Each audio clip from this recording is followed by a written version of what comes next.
Hello everybody, my name is EarthBound, and welcome back to Let's Play The Legend of Zelda The Wind Waker HD.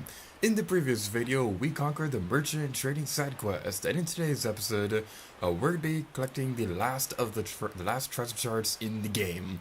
There are 4 more left to go, so we're going to be collecting all of them in today's video. First things first, we're going to be going over to Horseshoe Island, which is west of the outside island. So when you go over there, I don't believe there's anything of interesting of note on those wooden tower things. We will be going to a wooden tower a little bit later in the video, just not right now. What we are going to be taking care of is this little puzzle over here. When I was planning out this Let's Play, something I considered at one point was making these treasure charts part of the minigame episode. Because the puzzle required to get them kind of resembles a minigame, because it kind of resembles golf. I decided against it because I just didn't really feel like doing it at the time, and so yeah, that's basically the fun little story that nobody but me is going to care about. Excuse me, stupid vines. Hey, it worked! Alright, so basically how this is going to work is we need to throw the walnut things into the posts. This is basically like a golf minigame, so this is going to be pretty fun. Some days it's going to be really easy, some days this is an absolute nightmare. Hopefully this is not an absolute nightmare. And let's use this, take a leaf, use your awesome powers, yeah! That second one right there, that was the one that I had the hardest time with on my practice run. Excuse me! Stupid vines. Why can't you be like your Hyrule Warrior brothers and just be able to be chopped down with boomerang? We did all 3 of them flawlessly! That was awesome! Clap for joy. Okie dokie. The first treasure chart is over there on that little island of islandness. The second treasure chart's in this hole.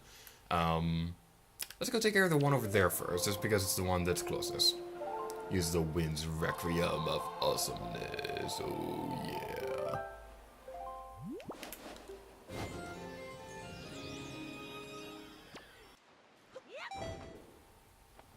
Yeah, I totally did that on my first try. I totally didn't cut ahead to when I was able to do that. I totally did not fall off the cliff right there a moment ago. I'm speaking dork now. Alright, I would change use the wind's requiem to glide back over there, but you know what, I'm lazy. I don't feel like playing a musical instrument at the moment. I'm just gonna walk over there. I'm gonna be healthy. I'm gonna walk over there. I'm not gonna make the wind do my walking for me. That was one of the weirdest things I've ever said.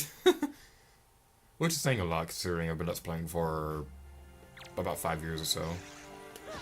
Okay, we got some enemies right there. I'm gonna use these. I'm gonna use the whip on these guys because I'm gonna need to get golden feathers for a side quest we'll be taking care of probably in the next video. And fun fact, the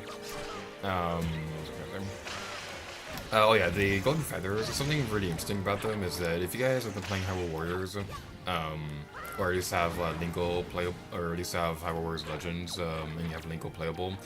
Something pretty interesting is that the boot weapons you got from the Koholint Island map, from the Koholint Island DLC, the one that unlocks Marin, which, by the way, Marin is like the most adorable thing ever. In Hyrule Warriors, Marin is honestly my favorite character in Hyrule Warriors because it's just so adorable in that game. But anyway, enough guessing over Marin and her awesomeness in Hyrule Warriors. Because back on track. What I was going to say was that Linkle's boots weapon from the Koholint Island DLC, you can see that there are golden feathers on the side of it, so that's pretty cool.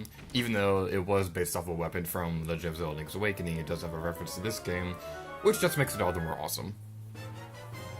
And we have another treasure chest. Yeah, we did it. I don't know why I'm speaking in that tone. Alright, 2 down, 2 to go. Well, this will probably be a very short episode. I'm not sure how long this episode will be because we are going to have to edit that montage of collecting the rewards. But anyway, next stop is Pawprint Island. If you want to quickly get over to Pawprint Island, you can just warp over to Dragon Wrist Island and sail west from there. We have been here before, and we have taken care of most of the side quests here.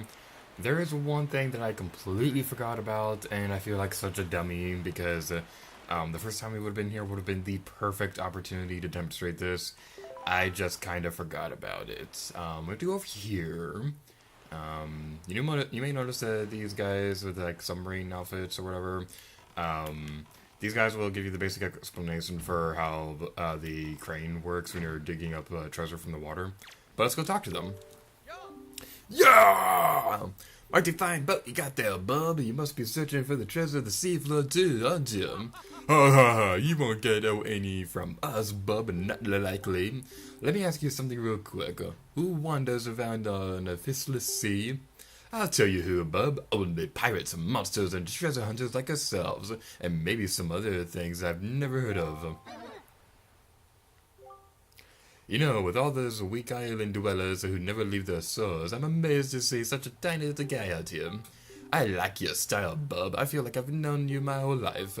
So, hey, bub, I'll tell you what. As one treasure hunter to another, I'll give you this. You'll definitely be needy if you want to haul up treasure. Come on, take it. I won't take it no for an answer. I also won't take nay, nope, or nar. Just grab it. And we have a treasure chart. First, open your map on the game. Oh, this is just explaining how treasure charts work and grappling hook thing. I believe if you talk to him a couple times, he will repeat how to use the crane for digging up treasure. So let's try that real quick. What's the matter, bub? To search for the treasure, you should open up your map. Then just compare the island charts on the right with the treasure charts on the left. It's not quantum physics, bub. The secret to hauling up treasure is to go toward the area marked on the map, and once you think you've found the right spot, use a grappling hook while you're on the boat. Trust me, it'll work, bub. The only other thing you need is patience. So that's how it works. Alright, let's try talking to him one more time, because I do think he will say something different. Bub, to haul up treasure, you need both a treasure chart and a grappling hook. You do get it, don't you, bub? I mean, it's not brain surgery. Then quit bugging me! I don't want to talk to you. I get it, it's not brain surgery, it's not quantum physics, and I will quit bugging you. Just go away, Mr. Submarine Speedo Man. Anywho, last place we're going to be going towards is the Southern Fairy Island. Luckily, we can warp directly to this place, so we don't have to go to one place and then have to sail directly to another area. We can just go straight over here. Yay!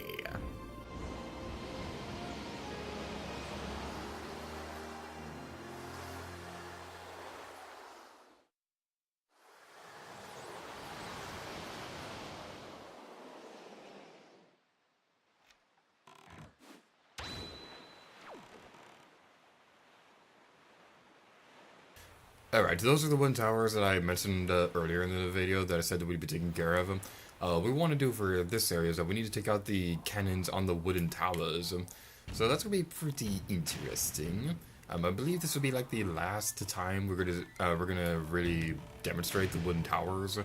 Because I believe this is the last Civil War that I really would want to demonstrate. There are a couple other ones out there.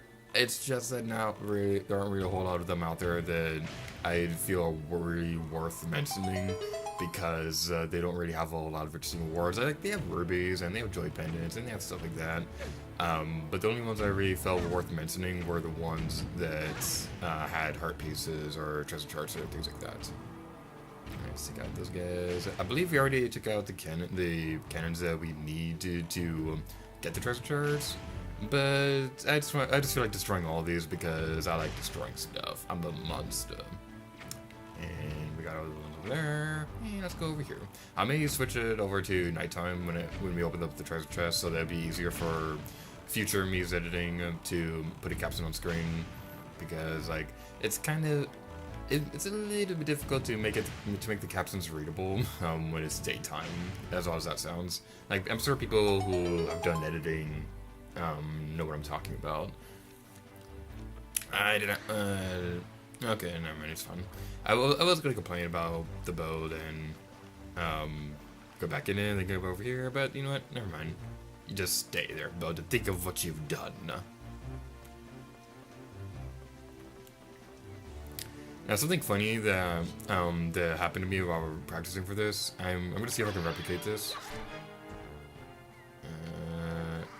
Oh, what the?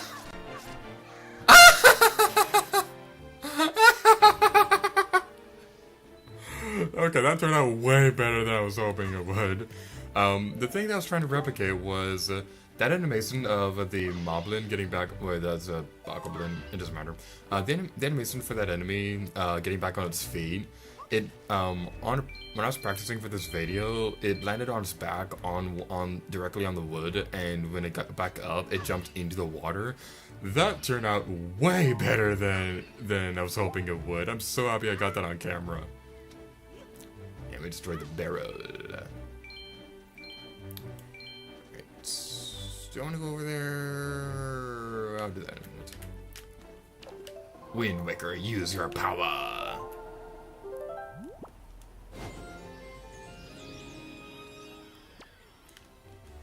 This right here is when I was practicing for this video, doing this right here made me think of something.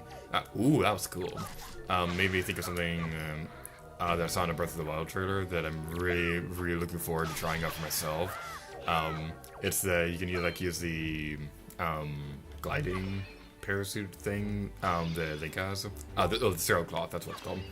You can use the sailcloth to glide towards enemies and then like do a super sneak attack on them. I'm so looking forward to Breath of the Wild. Like, I literally cannot wait for Breath of the Wild. That is the #1 game I'm looking forward to, and I'm just really excited to hear more about it. The interesting thing is that by the time this video comes out, I probably know more about Breath of the Wild than I currently do. If you want a reference point for when this video is being recorded, I'm recording this video on January 2nd. Editing-wise, I just finished editing the first video for the Wind Temple, so that's to give you a good idea of how far in advance I record these videos. I like recording far in advance because then it gives me time to edit. Because for the most part, recording videos isn't really all that stressful unless it's a big project like EarthBound or Epic Mickey or something like that. Editing does take time, so that's like the reason why I like to record ahead of time. To give myself more time to edit videos, if that makes any sense, which it probably doesn't. And let's sneak up on you and attack you. Yeah, you're defeated, and you're defeated.